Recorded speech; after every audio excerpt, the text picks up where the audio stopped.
रामकृष्ण हरी मंडळी, खारीक पावडर घरच्या घरी बनवण्यासाठी खारका आपण चांगल्या बघून निवडून घ्यायच्या आहे। ठसठशीत अशा खारका घ्यायच्या।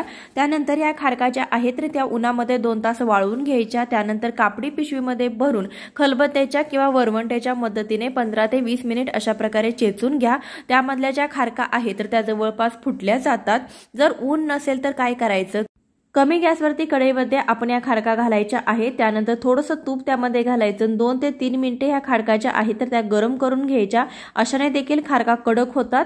यानंतर आपण ह्या खारकाच्या आहेत तर त्या सांगितलेल्या पद्धतीनेच आपण एखाद्या थंड करून पिशवीमध्ये कापडी घालून घ्यायच्या आणि व्यवस्थित फोडून घ्यायच्या। फोडल्यानंतर त्याचं जे फूल असतं ते फूल आणि ज्या बिया आहेत तर त्या वेगळ्या करायच्या। त्यानंतर ह्याच्या खारकाचे तुकडे आहेत तर ते तुकडे मिक्सरमध्ये घालून घ्यायचे आणि आपण याची पावडर बनवून घेणार आहोत। तर अगदी सहज याची ही पावडर बनली जाते। अगदी बारीक आपल्याला पाहिजे तशी ही पावडर बनते। अतिशय सोपी रेसिपी आहे।